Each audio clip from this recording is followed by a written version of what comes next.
د اساس 24مې تاریخي ورځې د لمانځلو د تنظیم په موخه د مرستیال والي په مشرۍ غونډه وسوه. په دې غونډه کې د 215 اعظم قلي اردو رئیس ارکان، امنیه قومندان، د استخباراتو رئیس، د هلمند پوهنتون رئیس،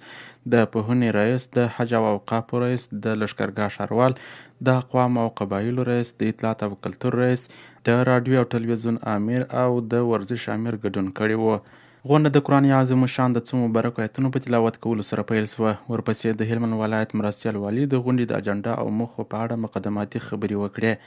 او ویې ویل چې د اسد 24مه د هیواد په معاصر تاریخ کې یوه مهمه او تاریخي ورځ ده.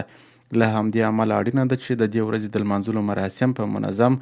باوقاره او له ټولو اړوندو ادارو سره په همغږۍ ترسره سي. په غونډه کې د اسد 24مې د 5مې کلیزې د لمانځلو لپاره د چمتووالي پر بېلابېلو اړخونو، د مراسمو پر تنظیم، د اړوندو ادارو پر مسؤلیتونو، د پروګرامونو پر همغږۍ، د خلکو د ګډون پر څرنګوالي او د یادې ورځې د مناسبو مراسمو په ترسره کولو سره هر اړخیز بحث وسو. همداراز د ګډون کوونکو مسؤلینو ترمنځ د یادو مراسمو د لا ښه تنظیم په موخه نظرونه، وړاندیزونه او مشورې شریکې سوې او د چارو د منظم پرمخ وړلو لپاره پر ګډې همغږۍ ټینګار وسو. په پای کې ټینګار وسو چې ټول اړوند مسؤلین دې د ټاکل شوو مسؤلیتونو له مخې خپلې چارې په وخت او لازمې همغږۍ ترسره کړي، څو د اسد 24مې د اسلامي امارت د بریا 5مې کلیزې مراسم په ښه نظم، شانداره او باوقاره توګه ترسره سي.